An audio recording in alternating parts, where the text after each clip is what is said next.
પ્રાણ થકે છે મને પ્યારો, સહજાનંદ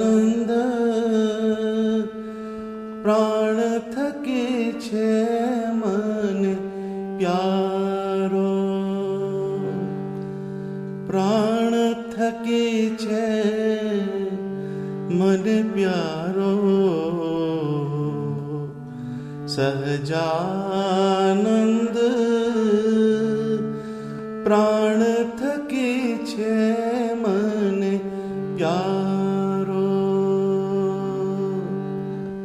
શ્યામ ચતુર્વર ઘન શ્યામને, શ્યામ ચતુર્વર ઘન શ્યામને ન કરું પલ એક ન્યારો, સહજાનંદ પ્રાણ થકી છે મને પ્યારો,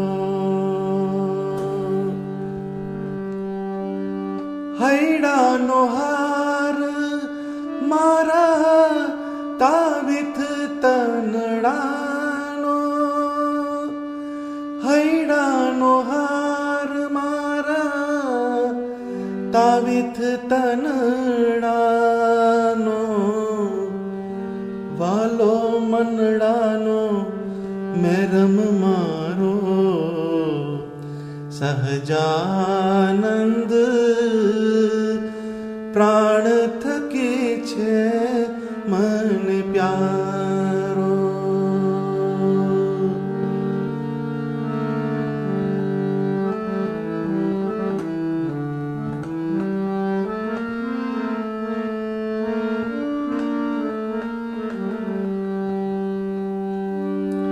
રસિક સલુણો મારા હૃદયમાં રાખું, રસિક સલુણો મારા હૃદયમાં રાખું, સહજાનંદ કામણગારો, સહજાનંદ પ્રાણ થકી છે મને પ્યારો,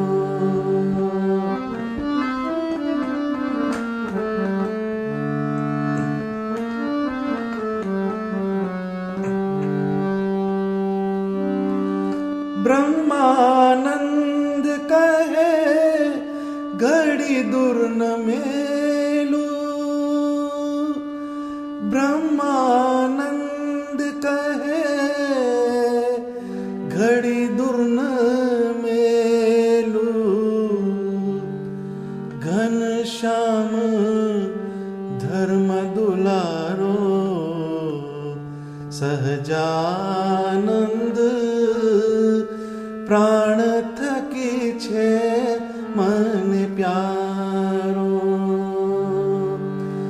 પ્રાણ થકી છે મને પ્યારો, સહજાનંદ પ્રાણ થકી છે મને પ્યારો, સહજાનંદ પ્રાણ થકી છે મને પ્યારો.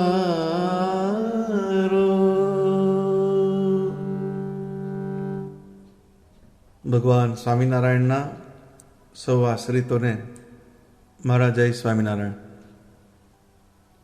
બ્રહ્માનંદ સ્વામીનું જીવન અને એમનું સાહિત્ય આપણા જીવનના જુદા જુદા અંગોને સ્પર્શ કરનારું સાહિત્ય છે. એમના સાહિત્યમાં મેઘધનુષી રંગો ભરેલા છે. મતલબ એમણે જે પદોની રચના કરી છે તેમાં શ્રીજી મહારાજની લીલા, એમનો ઉપદેશ, મહિમા, પ્રેમ લક્ષણા ભક્તિ, વિરહ, સંપ્રદાયનું બંધારણ વગેરે વગેરે ઘણા અંગોનો એમાં સમાવેશ થયેલો છે. આજનું આ જે કીર્તન જે તમે સૌએ સાંભળ્યું એમાં બ્રહ્માનંદ સ્વામીએ આપણા અંતર્મનનો ભગવાન સાથેનો એક સંવાદ બતાવ્યો છે. ભગવાન સ્વામિનારાયણની મૂર્તિ શું શું કરી શકે અને એને કેવી રીતે આપણા આત્મામાં ધારવી એની રીત આ પદમાં સ્વામીએ બતાવી છે. ભગવાન સ્વામિનારાયણે વચનામૃત લોયા 13માં એક સિદ્ધાંત બતાવ્યો છે. એમાં સ્વામિનારાયણ ભગવાન ગીતાના 7મા અધ્યાયનો 14મો શ્લોક ટાંકે છે. દૈવી હેષા ગુણમયી મમ માયા દુરત્યયા મામેવ યે પ્રપદ્યન્તે માયામેતાં તરંતિ તે.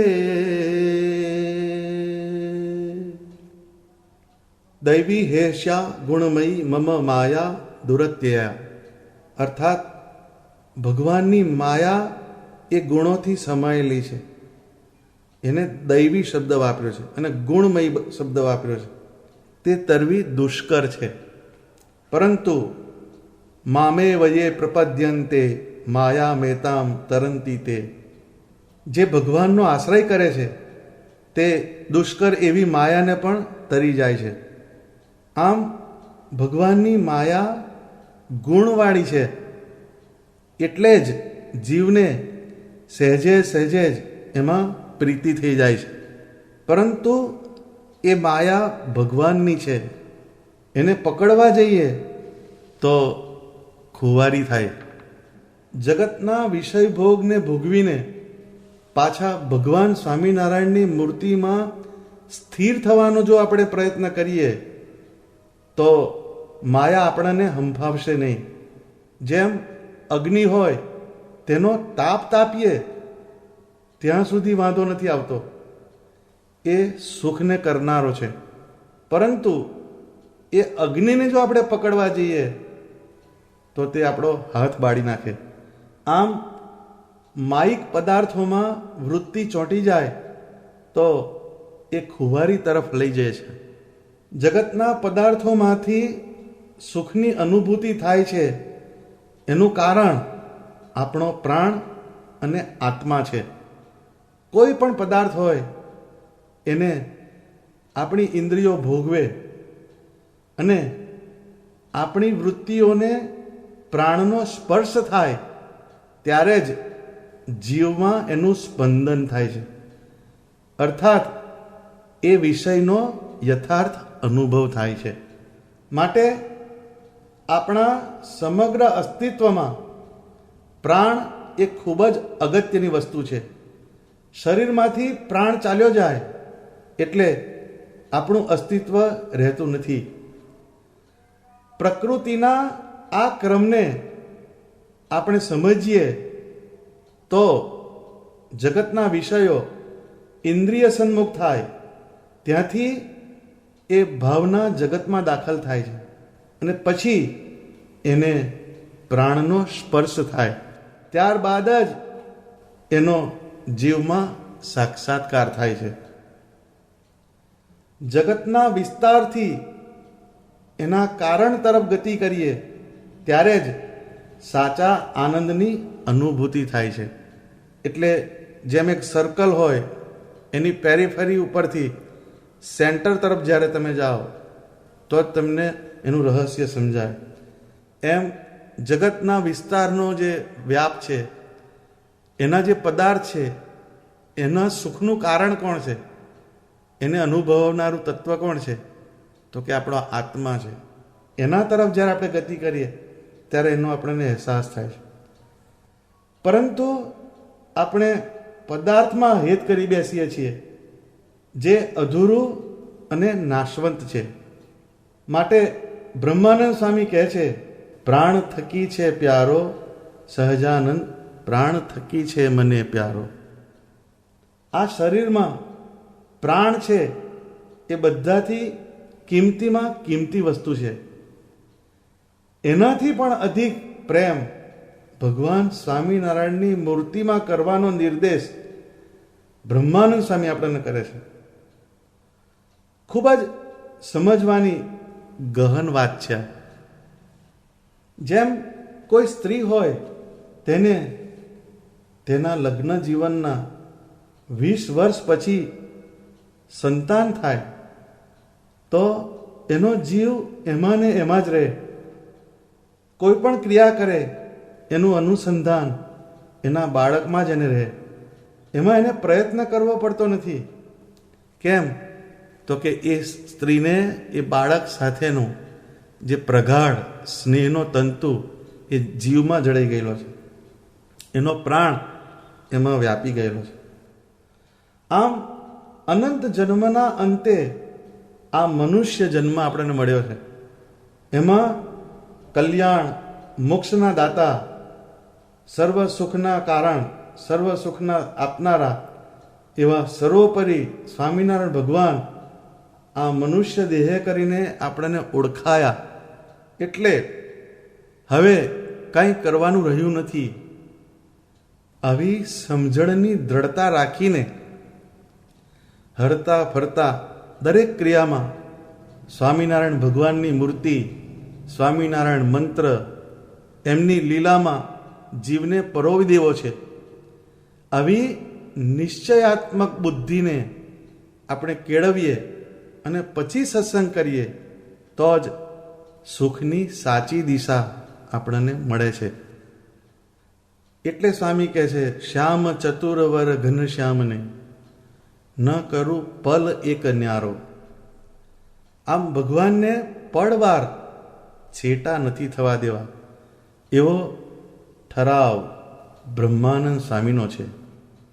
વળી એક જગ્યાએ તો બ્રહ્માનંદ સ્વામી કહે છે, હરિવર હીરલો રે, હીરલો લાદ્યો રે મંદિરમાં. હરિવર હીરલો રે, હીરલો લાદ્યો રે મંદિરમાં. ખાતા પીતા સૂતા બેઠા સ્વપ્નમાં. ખાતા પીતા સૂતા બેઠા સ્વપ્નમાં. હે અડગોન મેલું ક્ષણ આગો, હીરલો લાદ્યો રે, હીરલો લાદ્યો રે મંદિરમાં. કોડે કોડે જાજા જતન કરીને, કોડે કોડે જાજા જતન કરીને. મારા જીવ સંગાતે મેં તો બાંધ્યો, હીરલો લાદ્યો રે, હીરલો લાદ્યો રે મંદિરમાં. હરિવર હીરલો રે, હીરલો લાદ્યો રે મંદિરમાં. ભગવાન સ્વામિનારાયણની મૂર્તિને બ્રહ્માનંદ સ્વામીએ હીરા સાથે સરખાવી છે. એ હીરાની પ્રાપ્તિ થઈ એટલે એને પોતાના હૃદયમાં રાખ્યો. કારણ એનાથી કિંમતી વસ્તુ આપણા મનુષ્ય દેહમાં એક પણ નથી. જેમ તમે દાખલા તરીકે કોઈ વખત 50 કરોડનો હીરો લઈને મુંબઈ જવા નીકળ્યા અને ટ્રેનમાં બુકિંગ કરાવ્યું હોય, તમે ટ્રેનમાં બેઠા, પછી મુંબઈ આવતા સુધી ગમે તે થાય પણ તમને ઊંઘ નહીં આવે. કેમ? કે તમારી પાસે 50 કરોડનો હીરો છે. એટલે તમારું સતત અનુસંધાન એ હીરા તરફ રહેશે. એવી રીતે જ્યારે ભગવાનની મૂર્તિની મહત્વતા આપણાને જણાય ત્યારે ખાતા પીતા સૂતા બેઠા સ્વપ્નમાં એ મૂર્તિ આપણાથી અળગી નથી થતી અને આપણે એ મૂર્તિને જતન કરીને જીવમાં પરોવવાનો રોજે પ્રયત્ન કરીએ છીએ. તો સત્સંગમાં જે માનસી પૂજા, સભા ચેષ્ટા, આ બધી વસ્તુનું નિત્ય નિયમમાં જે આવરી લેવાનું કારણ શું? તો કે મૂર્તિ જે છે ભગવાન સ્વામિનારાયણની એ આપણા જીવમાંથી ખસે નહીં, એનો રોજબરોજનો એ પ્રયત્ન છે. બહુ સૂક્ષ્મ રીતે જોઈએ તો જે સભાચેષ્ટા આપણે જે બોલીએ છીએ, નિત્ય નિયમ આપણે જે બોલીએ છીએ, એ એફર્ટલેસ મેડિટેશન છે. એ એક સહજ ધ્યાન છે. આપણા નંદ સંતોએ એ ધ્યાનને સહજ બનાવવા માટેની એ પ્રક્રિયા સંપ્રદાયમાં દાખલ કરેલી છે. બ્રહ્માનંદ સ્વામી આગળ કહે છે, હૈડાનો હાર મારા, તાવીથ તનડાનો, વાલો મનડાનો મહેરમ મારો. બહુ જ વિચારપૂર્વકના ગણતરીના શબ્દો બ્રહ્માનંદ સ્વામી અહીંયા મૂકેલા છે. ગણતરી તો ના કહેવાય, પણ ભગવાને એમને બહુ જ જુદા જુદા શબ્દોની પ્રેરણા કરેલી છે કે જેનો બહુ ગૂઢ અર્થ સમાયેલો છે. દરેક શબ્દનું એક સિગ્નિફિકન્સ છે. એની આપણી અંદરની જે વૃત્તિઓ સાથેનો એક બહુ પ્રગાઢ સંબંધ છે. સ્વામી અહીં હૈડાનો હાર એવો શબ્દ વાપરે છે. મનુષ્યના દેહમાં હૃદય એ સૌથી કિંમતીમાં કિંમતી વસ્તુ છે. જેમ રાજમહેલ હોય તેમાં સિંહાસન એ સર્વશ્રેષ્ઠ વસ્તુ હોય છે. એના ઉપર રાજાને જ બેસવાનો અધિકાર છે. પરંતુ એ સિંહાસન ઉપર કૂતરા બિલાડા બેસી જાય તો એ એક વાહિયાત અને હાસ્યાસ્પદ વાત બની જાય છે. સિંહાસન રાજા સિવાય શોભે નહીં. રાજા એ જ સિંહાસનનો શણગાર છે. મનુષ્યની શોભા ક્યારે ગણાય? તો જ્યારે એના આત્માને સ્વામિનારાયણ ભગવાનની મૂર્તિનો યોગ થાય ત્યારે. જેમ સિંહાસન ઉપર રાજા જ શોભે, પણ જેમ કૂતરા બલાડા બેસી જાય તેવી રીતે આપણા આત્મામાં ભગવાન સ્વામિનારાયણ સિવાય જગતના પંચ વિષય સ્ત્રી, પુત્ર, ધન, નાત, ગામ વગેરે વગેરે આવી ક્ષુલ્લક વસ્તુઓ જો પેસી જાય તો એ કેટલી હાસ્યાસ્પદ વાત કહેવાય, એ આપણે એક વિચારવાનો સવાલ છે. આ એક ગંભીર વિચારવા જેવી બાબત છે. હાર જેમ માણસની શોભા વધારે છે, તેમ જ્યારે કોઈ પણ સાધક હોય તેના આત્મામાં સદા સાકાર સ્વરૂપ એવા સ્વામિનારાયણ ભગવાન બિરાજમાન થાય ત્યારે એ આત્મા શોભી ઉઠે છે. આજે પણ જીવુબાનો અગ્નિ સંસ્કાર જ્યાં કરેલો છે ગઢપુરમાં, ત્યાં કેટલાય સ્ત્રી ભક્તો દર્શને જાય છે. વડતાલ જ્ઞાનબાગમાં ગોપાળાનંદ સ્વામીની છત્રીએ હરિભક્તો પ્રદક્ષિણા કરે છે. વડતાલ મંદિરમાં ગોપાળાનંદ સ્વામીના આસને કેટલાય ભક્તો આજે પણ માળા, ધ્યાન, ભજન કરે છે. એની પાછળનું કોઈ કારણ હોય તો એમના હૈયાના હાર સ્વામિનારાયણ ભગવાન હતા. માટે એમનો મહિમા આજે 200 વર્ષ પછી પણ એવો ને એવો જ છે. સ્વામી આગળ લખે છે, તાવીથ તનડાનો. લોક વ્યવહારમાં બધા તાવીજ બનાવડાવે છે. તાવીજ જે પહેરે, જે ધારણ કરે તેની રક્ષા થાય છે, એવી એક લૌકિક માન્યતા છે. તો અહીંયા તાવીથનો કમ્પેરિઝન ભગવાન સ્વામિનારાયણ સાથે કરી છે. તો જેમણે સ્વામિનારાયણ ભગવાનને પોતાનું તન, મન, સર્વસ્વ અર્પણ કર્યું એવા ભક્ત શ્રેષ્ઠની રક્ષા સ્વયં શ્રીજી મહારાજ જાતે કરતા. નંદ સંતો જ્યારે ગામડે સત્સંગ કરવા જતા ત્યારે તેમને અનેક જાતના ઉપદ્રવો થતા, અનેક કષ્ટ તેમને સહન કરવા પડતા. આવી વિકટ પરિસ્થિતિમાં શ્રીજી મહારાજ સંતોને ફૂલની જેમ સાચવતા. એનો આપણે એક પ્રસંગ જોઈએ. મંજુકેશાનંદ સ્વામી ઐશ્વર્ય પ્રકાશ નામના ગ્રંથમાં ઐશ્વર્ય 41માં આત્માનંદ સ્વામીની એક વાત લખે છે. આત્માનંદ સ્વામી ત્યાગ અને વૈરાગ્ય યુક્ત એવા સંત હતા, જેમને ધર્મની અચળ ટેક હતી. શ્રીજી મહારાજના વચનનો ભૂલથી પણ એ લોપ નહીં કરતા અને ભગવાન સ્વામિનારાયણની આજ્ઞાથી દેશ પ્રદેશમાં એ સત્સંગ કરાવતા અને ભગવાન સ્વામિનારાયણનું ભજન કરીને અને અનેક જીવને ભગવાન સ્વામિનારાયણનું ભજન કરાવીને મનમાં આનંદને પામતા. તો સ્વામી લખે છે, એક સમય મુનિ આત્માનંદા આબુ ઘડ ગયે આપ સ્વચ્છંદા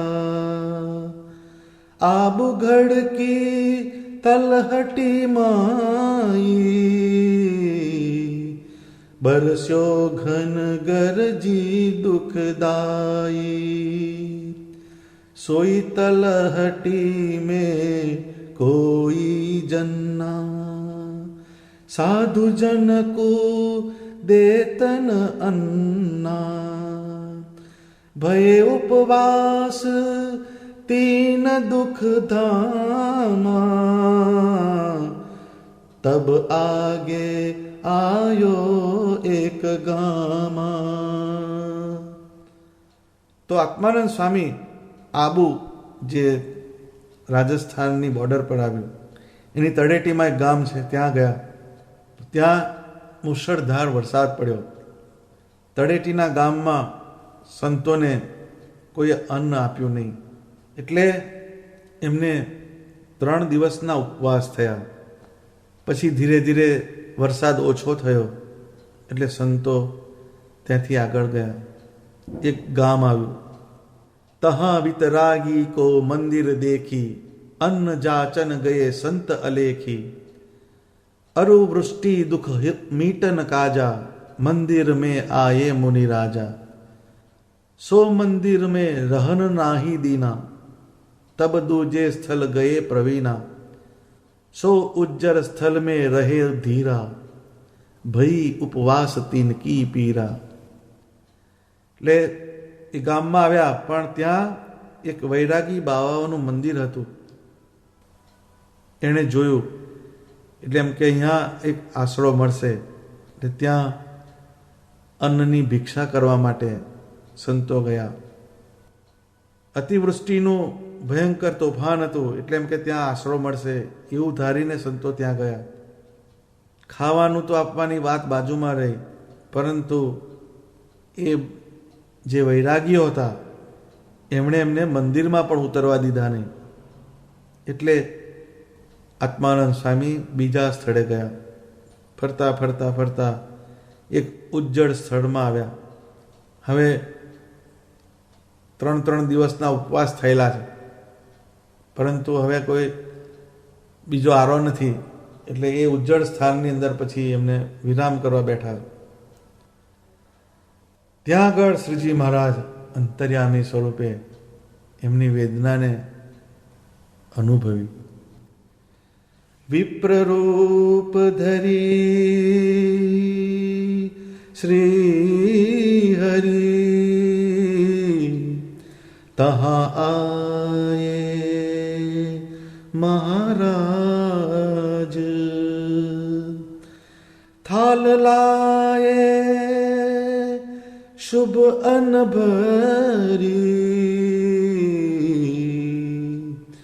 मुनि को जिमावा काज निज साधु को जिमाई के पुनि भये अंतर्धान आत्मानंद मुनि जाने तब एहि प्रभु પ્રગટ પ્રમાણ. ભગવાન સ્વામિનારાયણે બ્રાહ્મણનો વેશ ધારણ કર્યો અને ત્યાં પ્રગટ થયા અને સારા વ્યંજનનો એક થાળ લઈને એ મુનિને જમાડવા માટે ભગવાન ત્યાં પ્રગટ થયા અને પોતાના સંતને આવી વિપત્તિમાં જ્યારે જંગલમાં કોઈ ના મળે એવી જગ્યાએ જમાડીને ત્યાંથી ભગવાન સ્વામિનારાયણ અંતર ધ્યાન થઈ ગયા. પરંતુ આત્માનંદ મુનિને ખબર પડી કે આ ભગવાન સ્વામિનારાયણ સિવાય બીજું કોઈ ના હોઈ શકે. આમ શ્રીજી મહારાજ એમની રક્ષા કરી અને ત્યાંથી વિદાય થયા છે. આવો પરચો મંજુકેશાનંદ સ્વામીનો લખેલો છે. તો આત્માનંદ સ્વામીના દેહની સંભાળ ભગવાન સ્વામિનારાયણે સ્વયં કરી.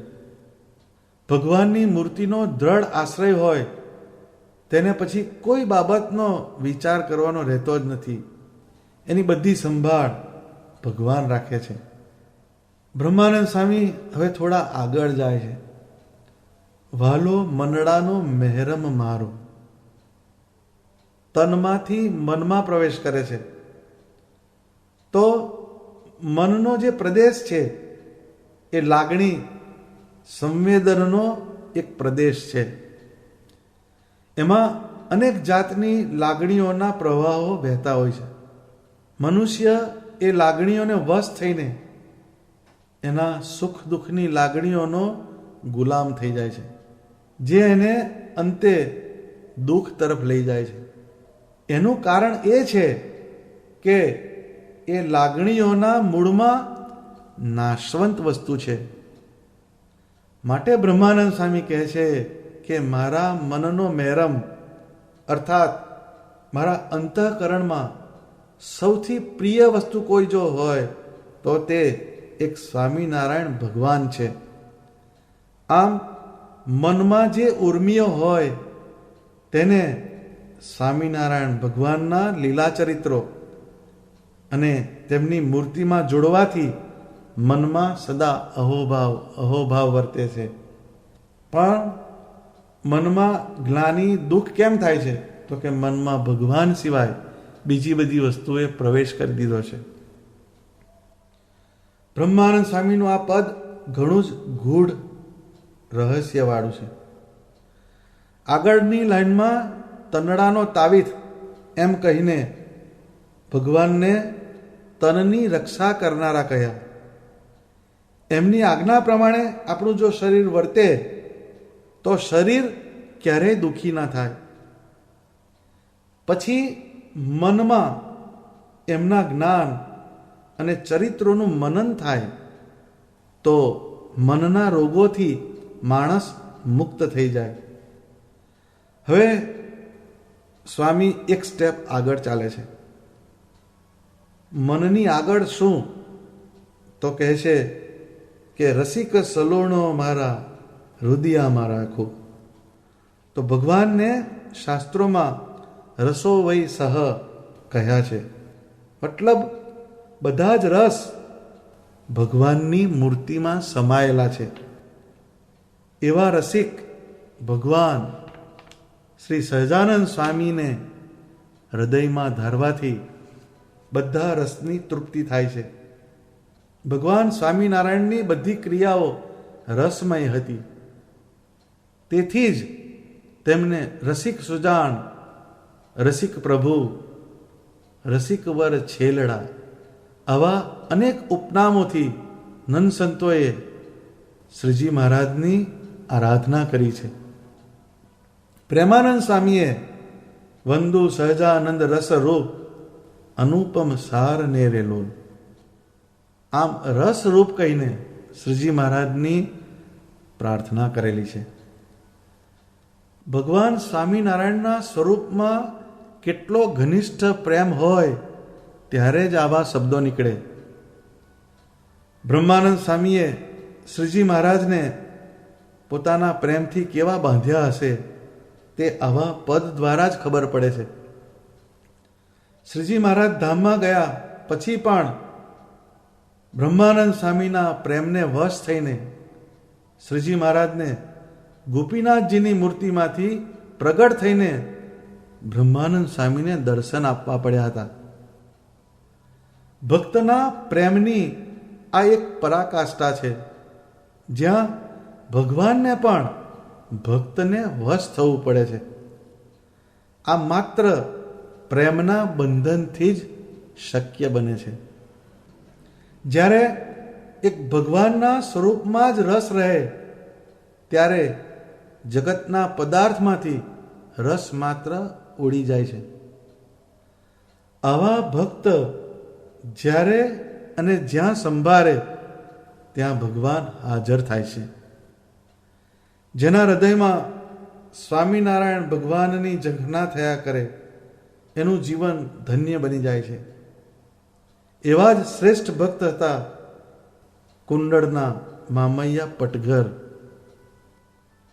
મામૈયા પટઘર શ્રીજી મહારાજના અનન્ય આશ્રિત હતા.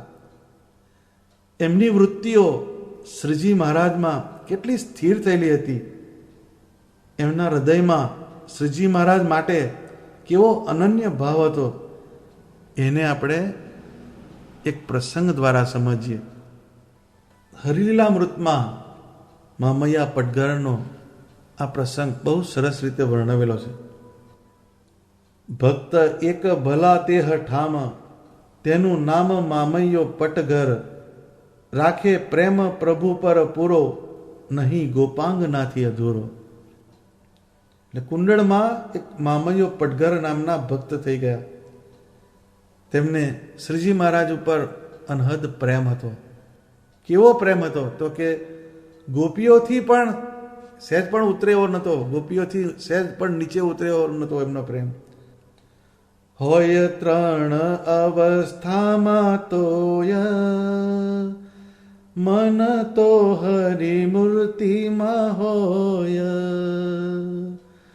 તોય ચિત્તમાં એમ વિચારે, પ્રભુ કુંડળ ક્યારે પધારે, ક્યારે ભેટું ભુજા ભરીને,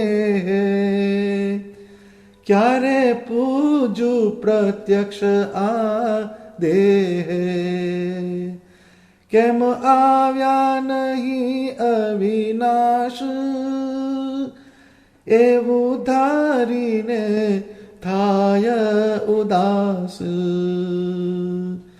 જામીની માહી જબકીને જાગે, આંખે આસુડા પડવા લાગે. જાગ્રત, સ્વપ્ન અને સુષુપ્તિ, આ ત્રણ અવસ્થામાં મામૈયા પટઘરનું મન ભગવાન સ્વામિનારાયણની મૂર્તિમાં રહેતું.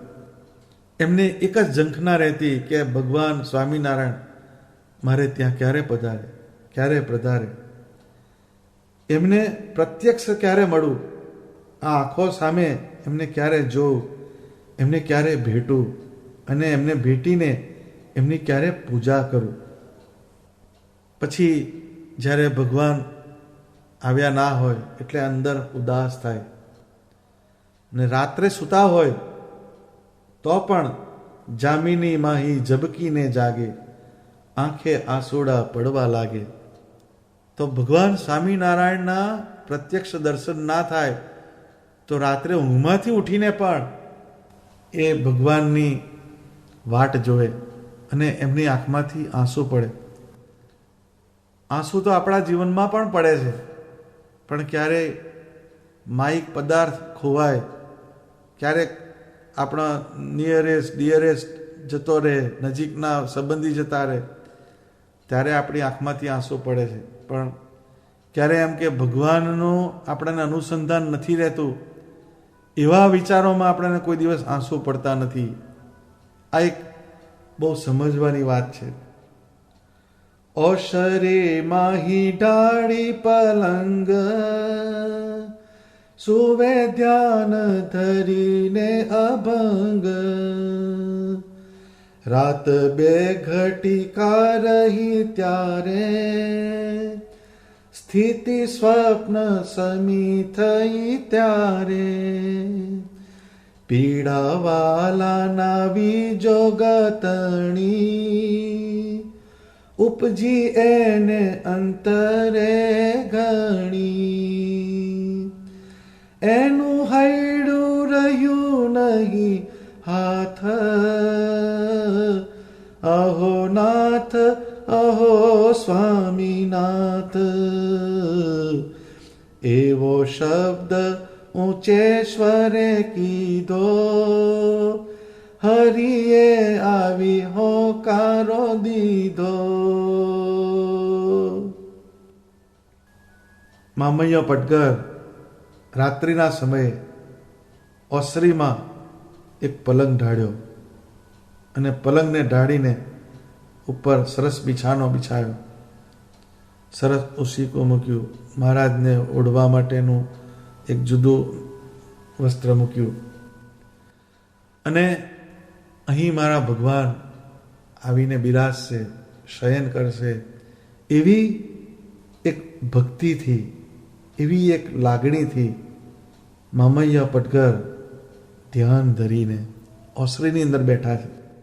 આ એક આત્માનું પરમાત્માના મિલન માટેનું એક વેઇટિંગ છે, એક જબરજસ્ત ક્રેવિંગ છે ભગવાનને મળવાનું. તો રાત્રે 2 ઘટિકા રહી ત્યારે એમને અંદરથી એક સ્વપ્ન અવસ્થામાં એક ધ્યાનની એક ક્લાઇમેક્સ ઉપર મામૈયા પટગર પહોંચ્યા. એને અંદરથી ભગવાન સ્વામિનારાયણની વિયોગની એક લાગણી થવા માંડી. એમનું હૈયું એમના હાથમાં રહેતું નથી, એટલે અહો નાથ અહો સ્વામીનાથ એવો અંદરથી ઉદ્ગાર નીકળે છે અને ઉચ્ચ સ્વરે એ અંધકારના સાયલન્સમાં, રાત્રિના અંધકારના શાંત વાતાવરણમાં ઉચ્ચ સ્વરે ભગવાન સ્વામિનારાયણને મામૈયો પટગર સંભાળે છે. એટલે જ્યારે એને ઊંચે સ્વરે ભગવાનને યાદ કર્યા ત્યાં જ ભગવાન સ્વામિનારાયણે પ્રતિસાદ આપ્યો. હરિએ આવી હોંકારો દીધો, ભગવાને સામેથી પ્રતિસાદ આપ્યો અને એકદમ મામૈયા પટગરની આંખો ખુલી ગઈ. જ્યારે જોયું ઉઘાડીને ચક્ષ, પુરુષોત્તમ દીઠા પ્રત્યક્ષ, ઉઠીને પ્રણમ્યા પ્રભુ પાવે, ભુજા ભીડી ભેટ્યા બહુ ભાવે. એટલે મામૈયા પટગરની આંખો ખુલી અને ભગવાન સ્વામિનારાયણને સામે મૂર્તિમાન સ્વરૂપે જોયા અને મામૈયા પટગર ભાવ વિભોર થઈને ઉઠીને ભગવાનના ચરણમાં પડ્યા અને ભગવાનને અતિશય ભાવથી ભેટી પડ્યા, જેની એ ઝંખના કરતા હતા. મામૈયા પટગરે પૂછ્યું, હે નાથ, તમે અત્યારે અહીં ક્યાંથી આવ્યા? તો શ્રીજી મહારાજે કહ્યું કે અમે એક ભક્તને દર્શન દેવા જતા હતા, તમે આર્ત સ્વરે અમને બોલાવ્યા એટલે અમે અહીં આવી ગયા. જેના હૈયામાં ભગવાન માટે પ્રચુર સ્નેહ હોય ત્યાં જ ભગવાન અવશ્ય પહોંચી જાય છે. એનું આ એક ઉદાહરણ છે. એ જે બ્રહ્મમુનિ જે વાત કરે છે આ પદની અંદર, એને બિલકુલ આ વસ્તુ ફિટ થાય છે. જ્યારે જીવને ભગવાનની મૂર્તિનો દ્રઢ સંબંધ થઈ જાય પછી એને ભગવાન સિવાય ક્યાંય ચેન પડતું નથી. શ્રીજી મહારાજને બ્રહ્માનંદ સ્વામીએ કામણગારો એવા શબ્દથી સંબોધ્યા છે. સહજાનંદ કામણગારો રે. જેમ કોઈ કામણ ટુમણ કરે તો તે જીવ એને વશ થઈ જાય છે, તેમ શ્રીજી મહારાજની મૂર્તિમાં એવો જાદુ હતો કે જીવ એમના યોગમાં આવે તો તેમને વશ થઈ જતો. આ કોઈ દુનિયાવી જાદુ ટોનાની વાત નથી, પરંતુ આધ્યાત્મિક ઊંચાઈની, આધ્યાત્મિક ગહેરાઈની એક વાત છે, એક શાશ્વત આનંદની વાત છે. સ્વામિનારાયણ ભગવાનના યોગમાં આવનાર જીવ એવી અદ્ભુત શાંતિને પામી જતો કે જે તેણે બીજે ક્યાંય અનુભવી ન હોય એવી પરમ શાંતિ અનુભવતો. આ વશીકરણ એટલે હદ સુધી છે કે હાલ શ્રીજી મહારાજ મનુષ્ય રૂપે હાજર ન હોવા છતાં પણ લક્ષાવધિ મનુષ્યો એમની આજ્ઞા મુજબ ચાલે છે, જે નાની સૂની વાત નથી. શ્રીજી મહારાજે એવું કામણ કર્યું કે 200 વર્ષ પછી પણ આજે દરેક આશ્રિત એમણે બાંધેલી મર્યાદામાં જ ચાલવાનો પ્રયત્ન કરે છે. એમના નંદ સંતોએ રચેલા કીર્તનો દ્વારા આજે પણ એ સ્વરૂપના વર્ણનની ઝાંખી સૌને થાય એવો પ્રયત્ન દરેક સત્સંગી આજે પણ સત્સંગમાં કરે છે. આ એક અજબ કામણ છે. માટે બ્રહ્માનંદ સ્વામીએ શ્રી હરિને કામણગારો અહીં કહીને પદમાં ઉદ્બોધન કર્યું છે. ભગવાનને કામણગારો એવું વિશેષણ આપ્યું છે. ભગવાન સ્વામિનારાયણની મૂર્તિ આટલા કલ્યાણકારી સુખમય ગુણોએ યુક્ત હોય પછી એને દૂર કેવી રીતે કરી શકાય? માટે જ બ્રહ્માનંદ સ્વામી કહે છે, બ્રહ્માનંદ કહે ઘડી દૂર ન મેલું, ઘનશ્યામ ધર્મ દુલારો. આમ સર્વ સુખના નિધાન સ્વામિનારાયણ ભગવાન છે એવી વાત સાંભળીએ છીએ, પરંતુ એની પ્રતીતિ થતી નથી. કારણ આપણું અંતઃકરણ માયાના પ્રભાવમાંથી બહાર નીકળી શકતું જ નથી. અહીંયા એક વાત યાદ આવે છે. એક વૈજ્ઞાનિકે ઉકળતા પાણીની ડોલમાં દેડકાને નાખી દીધો તો દેડકો તત્કાળ કૂદકો મારીને બહાર નીકળી ગયો. પછી એ મનોવૈજ્ઞાનિકે એ દેડકાને બીજી ડોલમાં પાણી ભરી તેમાં નાખ્યો. પછી એ પાણીને ધીરે ધીરે ધીરે ગરમ કરવા માંડ્યું. બહુ માઇલ્ડ ટેમ્પરેચરથી, ઓછા ટેમ્પરેચરથી એને ગરમ કરવા માંડ્યું. 24 કલાકમાં ઉકળવા સુધી ધીમે ધીમે એને ઊંચે લાવતો ગયો અને પાણીનું ઉષ્ણતામાન વધવા લાગ્યું. કરતો રહ્યો પાણીને ધીરે ધીરે ગરમ. એ જે દેડકો હતો એ પણ આપણા જેવો જ માયાવી જીવ હતો. જેમ આપણે માયિક જગતમાં એડજસ્ટ થતા જઈએ છીએ, એડજસ્ટ થતા થતા થતા જ રહીએ છીએ આપણે બધા જ, તેમ એ દેડકો વધતા જતા ઉષ્ણતામાન સાથે હેવાતો ગયો. સહેજ પાણી ગરમ થયું, દેડકો પણ થોડો ગરમ થતો ગયો. જેમ જેમ પાણી ઉકળવાનું શરૂ થયું તેમ તેમ તે દેડકો એડજસ્ટ કરતો ગયો એના ઉષ્ણતામાન સાથે. એને લાગ્યું કે મારે બહાર કૂદકો મારવાની જરૂર નથી, કારણ પાણી પણ ધીમે ધીમે ગરમ થતું હતું. દેડકાને લાગ્યું કે આટલા તાપમાન સુધી તો મને કંઈ જ થયું નથી, હવે મને કંઈ થશે નહીં, હવે મને કશું જ નહીં થાય, હવે હું ટેવાતો જાઉં છું, થોડો સમય વધારે. આમ કરતાં કરતાં એ પાણી ઉકળતું ગયું, ઉકળતું ગયું, ઉકળતું ગયું અને આખરે એ દેડકો પાણીમાં વધુ ને વધુ ઉકળતો ગયો અને છેવટે મરી ગયો. જો એ ધારે તો કૂદકો મારી શકે અને બહાર નીકળી જાત, પણ એ મારી ના શક્યો અને આખરે મરણ પામ્યો. આ એક ઉદાહરણ છે, પણ એનું તત્વ ખૂબ જ ગહન છે. આપણે પેલા દેડકાની જગ્યાએ છીએ અને જગતના સુખ એ ધીમે ધીમે ધીમે ઉકળતા પાણીની જગ્યાએ છે. એટલે રજોગુણ સત્વગુણ, રજોગુણ સત્વગુણ એનો જે પ્લે થાય છે એમાંથી રજોગુણ ક્યારે પ્રબળ થતો જાય છે, ક્યારે પ્રબળ થતો જાય છે અને એનો પ્રવાહ ક્યારે વધતો જાય અને આપણને ખોટા રસ્તે ક્યારે લઈ જાય છે એની આપણને ખબર પડતી નથી. આપણે જગતના વિષય સુખમાં હેવાતા ગયા છીએ. સંસારમાં રહીને બધા સગા સંબંધીઓના બંધન અને આસક્તિના ઉષ્ણતામાનમાં, એના ટેમ્પરેચરમાં ઉકળતા રહીએ છીએ. કોઈ સત્પુરુષ વોર્નિંગ બેલ મારે તો આપણે સ્વામીને કહીએ કે સ્વામી થોડી આટલી જવાબદારી પૂરી કરી લો. આમ કરતાં કરતાં પેલા દેડકાભાઈની જેમ મરણ પામી જાય. આ માયા બધાને ભરખી જાય છે. એટલે મુક્તાનંદ સ્વામીએ કહ્યું કે મુક્ત કહે મહાપાપીણી તૃષ્ણા સબકો ખાત. એ બધાને ભરખી જાય છે. જો ભગવાન સ્વામિનારાયણની મૂર્તિ હૃદયમાં ધારીએ નહીં તો માયા તૈયાર જ છે, એ તાકીને જ બેઠેલી છે.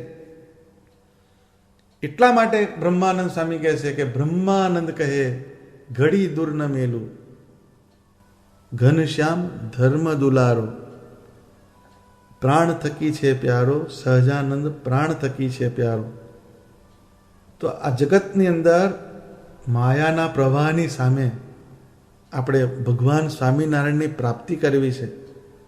તો એમની મૂર્તિને આપણા પ્રાણ સાથે જડવાનું. એટલે જે બી ભજન કરીએ એનો ઇન્દ્રિયોમાંથી મનમાં પ્રવેશ કરાવીને, મનમાંથી બુદ્ધિમાં, બુદ્ધિમાંથી ચિત્તમાં, ચિત્તમાંથી પ્રાણમાં અને પ્રાણમાંથી આત્મામાં જઈને ભગવાન સ્વામિનારાયણની મૂર્તિનું અનુસંધાન જો આપણે કરીએ તો આપણા જીવનમાં એક અલૌકિક આનંદનો અનુભવ થાય. તો આ બ્રહ્માનંદ સ્વામીનું આ પદ એને આપણે જો આત્મસાત કરીએ તો આપણા જીવનની અંદર એક સાચા સુખની દિશા મળશે. તો આ એક આજની સભાનું એક બ્રહ્માનંદ સ્વામીના પદનું જે એનાલિસિસ એ તમે જો રાખશો, કાયમ યાદ રાખશો, એને અનુસંધાન રાખશો એનું, તો એ તમારા જીવનમાં ઘણું ઉપયોગી થશે. હવે એક બીજી વાત કે અત્યારનો જે યુગ જે છે એ કોમ્પ્યુટરનો યુગ છે. અત્યારની જે યંગ જનરેશન જે છે એ કોમ્પ્યુટર સાથે બહુ ટેવાયેલી છે. એટલે એ કોમ્પ્યુટરના ઇન્ટરનેટના માધ્યમ દ્વારા આપણી એક વેબસાઇટ છે હરિસ્મૃતિ.com, એની જ એક લિંકમાં એક બ્લોગ બનાવ્યો છે આપણે. એટલે hrismruti.blogspot.com આ એક એનું આઈડી છે. એના પર તમે લોગિન થાવ તો તમને જુદા જુદા આર્ટિકલ્સ વાંચવા મળશે. એમાં બધી જુદી જુદી ફ્લેવર્સ તમને મળશે. એમાં બધા વોટ્સ એન્ડ વાઇસ પણ આવે છે. દરેકના મનમાં અમુક પ્રશ્નો હોય છે, એ પ્રશ્નોના પણ એમાં સમાધાન હોય છે. અને જે જુદા જુદા આર્ટિકલ્સ લખાયેલા છે એના ઉપર જે બધાના કોમેન્ટ્સ હોય છે એનો પણ અંદર સમાવેશ થાય છે. તો આવું ઇન્ટરેક્શન થાય તો દરેકની ઇન્ડિવિજ્યુઅલ ભગવાનને પામવાની જે પ્રોગ્રેસ છે એમાં કંઈક વધારો થાય. કેમ કે દરેક આત્માની અંદર કંઈક ને કંઈક જુદું હોય છે. કોઈ મનુષ્ય જગતમાં એવો નથી કે એનામાં કશું નથી, અને કોઈ મનુષ્ય જગતમાં એવો નથી કે એનામાં બધું જ છે. તો આ એક સત્ય છે. તો દરેકની અંદર કંઈક પડેલું હોય છે, એમાંથી પણ આપણને કંઈક સારું જાણવા મળે. તો એક એનું એક સરસ માધ્યમ છે. એમાં ગુજરાતીમાં ઘણા આર્ટિકલ આવશે, ઇંગ્લિશમાં આવશે, અને પ્રસંગોપાત જે પ્રસંગો આપણા હોય છે એનું પણ એક ડિસ્ક્રિપ્શન એમાં આવશે. તો એનો સૌએ ઉપયોગ કરવો, એનાથી તમને બધાને એક જુદી દિશા મળશે. તો આ એક hrismruti.blogspot.com એના પર જેમને જ્યારે સમય મળે ત્યારે જવું અને એની ઉપરથી સંપ્રદાયનું વિશાળ જે લિટરેચર છે, જુદા જુદા એંગલે જે આર્ટિકલ્સ લખાયેલા છે એનો દરેકને એક લાભ મળશે. સહજાનંદ સ્વામી મહારાજની જય.